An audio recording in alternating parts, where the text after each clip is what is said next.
وصلى الله تعالى وبارك عليه صلى عليه سلاما عليك يا رسول الله أما بعد فأعوذ بالله من الشيطان الرجيم بسم الله الرحمن الرحيم قال الله تبارك وتعالى في كلامه المجيد والفرقان الحميد ومن يتوكل على الله فهو حسبه آمنت بالله صدق الله العظيم وبلغنا رسوله النبي الكريم ونحن على ذلك لمن الشاهدين والشاكرين والحمد لله رب العالمين সম্মানিত সুধী আজকের সমস্ত উপস্থিতি আমরা জানি যে আজকে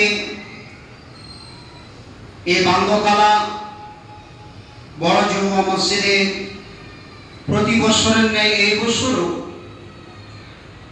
যে উরসে আলা হযরত আজিমুল মারতাবা আমরা কায়েম করে থাকি, উদযাপিত করে থাকি। আজকে সেই উরসে রাজবীর 107তম উরসে আলা হযরত, একবার জোরে বলি আলহামদুলিল্লাহ। আলহামদুলিল্লাহ। সেই 107তম উরসে রাজবীতে আমরা সকলে অংশগ্রহণ করেছি। মাশাআল্লাহ, কিছুক্ষণ ধরে আমাদের সিনাসি ইসলামাই জামেদের মুখ থেকে নাতিয়া কালাম শুনতেছিলেন। আমি অতি সংক্ষিপ্ত আকারে আজকের এই দিনের গুরুত্ব এবং মাসলাকে আলা হযরত আজিমুল মারতাবা সৈয়দি সরকার আলা হযরত রাদিয়াল্লাহু তাআলা আনহুর দুই একটি কালামাত বলেই আমি আমার বক্তব্য ইতিও সমাপ্তি ঘটাবো। খুব মনোযোগ দিয়ে শুনবেন। বিরাদারানে মিল্লাত ইসলামিয়া, আজকে আমরা যদি এই ভারতবর্ষের মাটিতে আমরা ভারতে যদি ইসলাম এবং ইসলামকে যদি পেয়েছি তো একজন আল্লাহর ওলির মারিফতে পেয়েছি। আজকে যদি আমরা মুসলমান ঘরে জন্ম নিয়েছি, তার যদি একটা হাত একটা মাধ্যম, তার নামই হলো একজন আল্লাহর ওলি। খাজা খাজা হিন্দালুলি খাজা মুঈনুদ্দিন চিশতি আজমিরি রাদিয়াল্লাহু তাআলা আনহুর মাধ্যমে এই গোটা ভারতবর্ষের মুসলমানেরা আজ পর্যন্ত আমরা সুবহানাল্লাহ বিহামদিহি সুন্নি সহিহুল আকীদার উপরে কায়েম এবং দায়ের আছি। যদি বলি আলহামদুলিল্লাহ। আলহামদুলিল্লাহ। বিরাদারানে মিল্লাত ইসলামিয়া, সেই মনীষীদের মধ্যে একজন মনীষী মহাপণ্ডিত, যিনাকে সুদূর ভারতবর্ষ নয়, পাকিস্তান নয়, বাংলাদেশ, চীন, ভুটান নয়, আমেরিকা নয়, সৌদি আরব শুধু নয়, তথা বিশ্ব জগতে যিনাকে সুবহানাল্লাহ ওয়া বিহামদিহি মহাজ্ঞানী বলে মেনে নিয়েছেন, তার নাম হলো আলা হযরত। সুবহানাল্লাহ। কোন আলা হযরত? যে আলা হযরতের কলম, যে আলা হযরতের কলমের কালি যখন কাবা শরীফে সুবহানাল্লাহ ওয়া বিহামদিহি দরজায় বসে বসে এমনই একটি কিতাব রচনা করলেন, এমনই একটি কিতাব লিখলেন, যে কিতাবটি সুবহানাল্লাহ তদানীন কালে সেই সময়টা ওলামা বড় বড় ফুসাহা মুফতিয়ানে কেরামেরা এই আলা হযরত রাদিয়াল্লাহু তাআলা আনহুর বইখানা দেখে তারা আশ্চর্য হয়ে গেছিলেন যে সুবহানাল্লাহ, যেখানে ভারতবর্ষ, যে ভারতবর্ষের বুকে আরবি কথাবার্তা বলা হয় না, যে ভারতবর্ষের বুকে ইসলামের উপর চর্চা হয় না, কিন্তু সুবহানাল্লাহ ভারতবর্ষের বুকে এত বড় আলিম, আমাদের চাইতে জ্ঞানী মহাপণ্ডিত হুজুর সরকার আলা হযরতের মতো এত বড় আলিম আমরা পেয়েছি। আমরা আর নয়, তারা দেরি করেনি, এক এক করে আলা হযরতের মুরিদ হয়েছিলেন। সুবহানাল্লাহ। কোন আলা হযরত? সেই আলা হযরত যে সুবহানাল্লাহ ওয়া বিহামদিহি পানির ব্যাপারে যদি লিখতে লেগেছেন তো পানিকে পানি করে দিয়েছেন। আজকে আমরা যদি ইতিহাস দেখি, সায়েন্স দিকে যদি দেখি, তিব্বত দিকে যদি আমরা দেখি, ডক্টর লাইনে যান, যে কোনো লাইনে যান, বলে পানির কয় প্রকার, তো এরা হয়তো 5 থেকে 7টা প্রকার বার করতে পেরেছে। কেউ 11টা পানির প্রকার বের করেছে, কেউ 26টা পানির প্রকার বের করেছেন। কিন্তু মুসলমান যিনি 50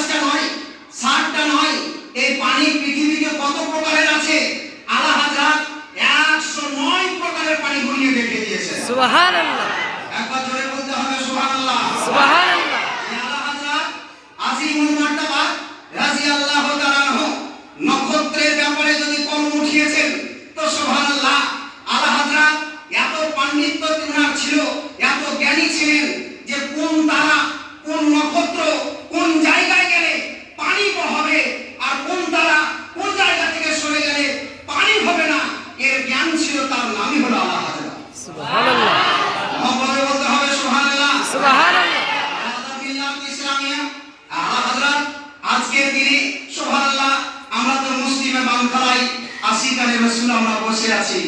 কুরবান মুসলমান যিনারা বেরেলির সরজমিনে গেছেন তিনারা জানেন যে এই মুহূর্তটা কি মুহূর্ত। কেউ গাছে দেখতে পাওয়া যাবে, কাউকে ছাদে দেখতে পাওয়া যাবে, কাউকে সামসেটে দেখতে পাওয়া যাবে, জায়গা নাই। ভারতবর্ষ তো দূরের কথা, 51টা দেশ থেকে সরকার আলা হযরতের মাজারে আজকে ভিড় লাগিয়েছে। জোরে বলি সুবহানাল্লাহ। বিরাদারানে মিল্লাত ইসলামিয়া কোন আলা হযরত? আসুন যতই আমরা বলি হুজুর আলা হযরত, আলা হযরতের আমরা মুখ কথা বলতে চাই যে আলা হযরত একখানা বই নয়, দুইখানা বই নয়, 1400 বই রচনা করেছেন। জোরে বলি সুবহানাল্লাহ। কত? 1400 বই উনি লিখেছেন। বিরাদার মিল্লাত ইসলামিয়া অবশেষে যে একটি কারামাত, যে একটি আমাদের সামনে রেখে গেছেন, যে সুবহানাল্লাহ যে সময় ভারতবর্ষে মাটিতে কেউ বলেছিল নবী ইলমে গায়েব জানে না, কেউ বলেছিল মাজারে জানা যাবে না, কেউ বলেছিল তাবলীগ করা যায়, কেউ বলেছিল সুবহানাল্লাহ বিহামদিহি নবীগণ মরে মাটির সঙ্গে পচে মিশে গেছে। সে সময় আলা হযরত আজিমুল মারতাবা আলাইহি রাহমাতুল রিদওয়ান কলম উঠিয়ে তাদেরকে লাঠি দেখিয়ে নয়, কলম উঠিয়ে তাদেরকে জবাব দিয়েছিলেন যে শোনো, ইন্নাল্লাহ হারামা আলাল আরদি আন তাকুলা আসাদাল আমবিয়াই ফাহিয়া হাইয়ুন মিন ইউজাকু ইনদা কুবুরিহিম। একবার জোরে বলে সুবহানাল্লাহ। বিরাদার মিল্লাত ইসলামিয়া, হে বিশ্বের মুসলমান যারা তোমরা বলছো যে নবী মরে মাটির সঙ্গে মিশে গেছে, শোনো আমার নবী মুস্তাফা পবিত্র জবান দ্বারা দিয়ে বলেছেন যিনারাই আল্লাহর নবী হন তিনাদের জন্য এই মাটিকে আল্লাহ হারাম করে দিয়েছে যে তাদের শরীরকে খাবে। একবার ধরে বলতে হবে সুবহানাল্লাহ। শুধু তাই নয়, আরো বলেছেন যে তিনারা শুধু জীবিত নয়, তিনারা আল্লাহর তরফ থেকে আল্লাহর জান্নাতি খাবার তাদের কবরেও পৌঁছিয়ে দেওয়া হয়। জোরে বলি সুবহানাল্লাহ। সে সময় আলা হযরত এত খণ্ডন করেছিলেন। আসুন সেদিকে নয়, আমি দুটি কারামাত বলার আমি প্রয়াস করছি। এখন দরুদ পাঠ করুন, আল্লাহুম্মা সাল্লি আলা সাইয়্যিদিনা ওয়া শাফিনা ওয়া হাবিবিনা মাওলানা মুহাম্মাদিন বারিক ওয়া সাল্লিম সাল্লাল্লাহু আলাইহি ওয়া সাল্লাম আলাইকা ইয়া রাসূলুল্লাহ সালাতু ওয়া সালামু আলাইকা ইয়া হাবিবাল্লাহ। হুজুর সৈয়দি আলা হযরত আজিমুল মারতাবা যিনার জ্ঞান এত ছিল, আপনি শুনতেছিলেন রোজার মাসে এক মাস রোজার মাসে উনি গোটা কোরআনকে মুখস্থ করে ফেলেছিলেন। সুবহানাল্লাহ। জোরে বলতে হবে সুবহানাল্লাহ। তাই বলে কি সারাদিন কোরআন পড়েছিলেন, নিয়ে মুখস্থ করেছিলেন? না, উনি দিন রাত ফতোয়া নবিসে ব্যস্ত থাকতেন। গোটা দুনিয়া থেকে প্রশ্ন আসতো আলা হযরতের কাছে, হুজুর এটা কি আমরা বুঝতে পারছি না, হুজুর এটা আমাদের মসলাটা হাল করে দিন। সমস্ত মসলা, সমস্ত ফতোয়া নবিসের কাজ থাকা সত্ত্বেও উনি মাত্র 1 ঘন্টা কোরআন তিলাওয়াত করতেন। কিতাবের মধ্যে আমরা পাচ্ছি এই 1 ঘন্টাকে কোরআন মুখস্থ করে তারাবিতেই শুনিয়ে দিতেন, এক পারা মুখস্থ শুনিয়ে দিতেন। 30 দিনে অর্থাৎ 1 মাস রোজার মাসে কোরআন মুখস্থ করে ফেলেছিলেন। সুবহানাল্লাহ। ওরা আলা হযরত আসুন আম্মা জান, ওনার আম্মা জানের সঙ্গে মক্কা শরীফ যাবেন হজ করার উদ্দেশ্যে। আপনারা এই ঘটনা অনেকে শুনেছেন, কিন্তু তাজকির জন্য, ঈমান তাজা করার জন্য আমি আবারও কারামাতটা বর্ণনা করি। মায়ের সঙ্গে যাচ্ছেন হজ করতে, সে সময় ফ্লাইটের ব্যবস্থা ছিল না, পানি জাহাজে যেতে হতো আপনার হজ করতে যাচ্ছেন। এমন অবস্থায় প্লেন আপনার পাইলট যে জাহাজ চালক, সেই জাহাজ চালক বললেন যে সুবহানাল্লাহ, আমরা যারা আছো হাজিগণ তোমরা এক কাজ করো, এই জাহাজকে আমি আর বাঁচাতে পারবো না।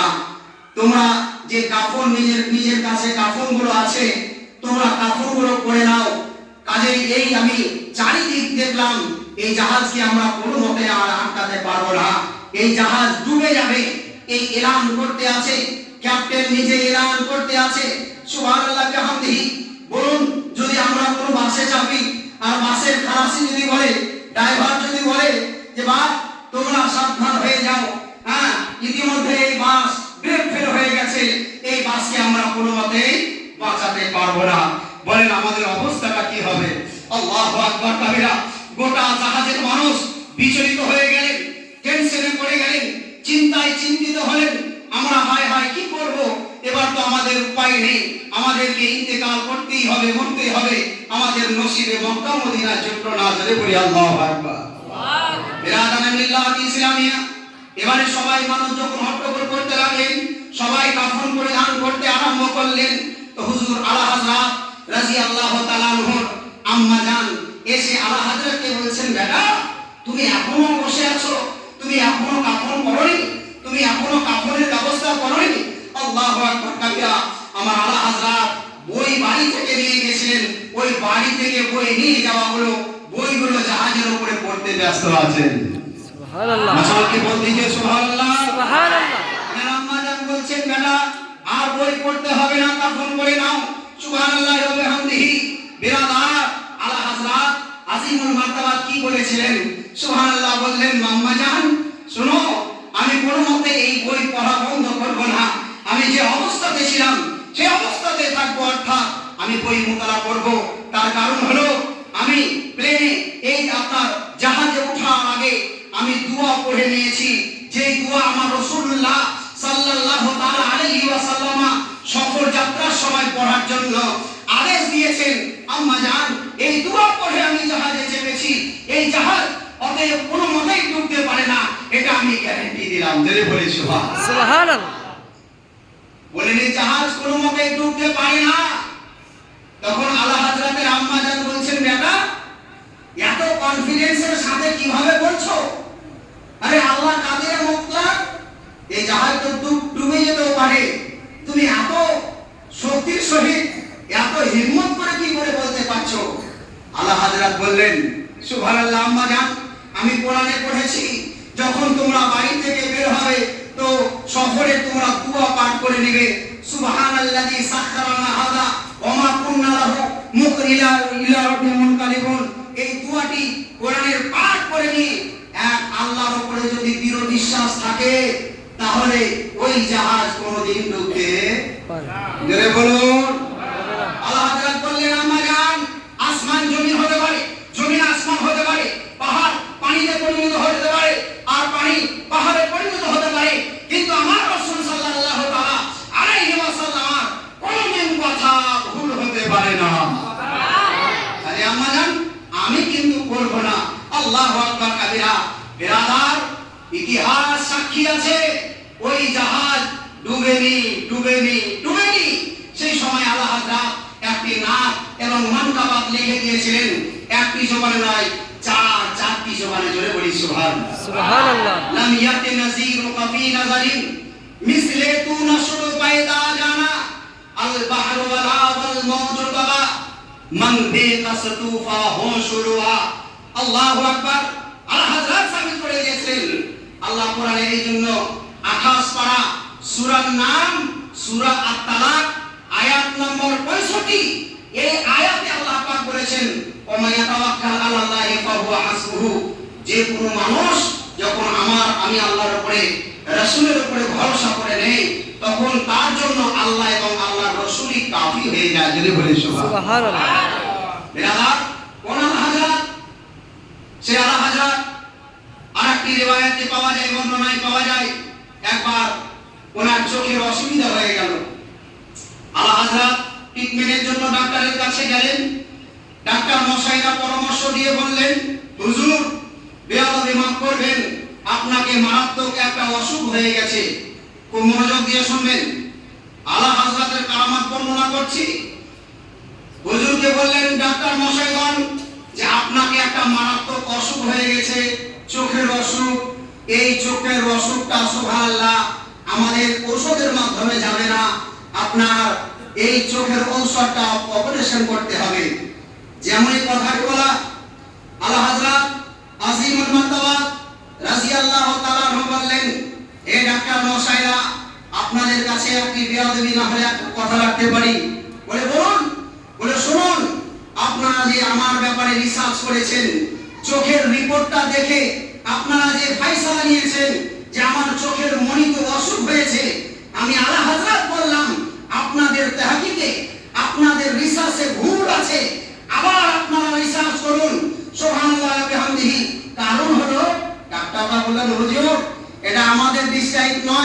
এটা আমাদের ফায়সালা নয়, এটা আপনার ইলেকট্রিক আপনার মেশিনের দ্বারা দিয়ে আমরা দেখে আপনাকে আপনার ট্রিটমেন্ট করেছি বা আপনাকে বলেছি রিপোর্ট দিয়েছি হুজুর, এরপর আমরা ট্রিটমেন্ট করতে পারবো না।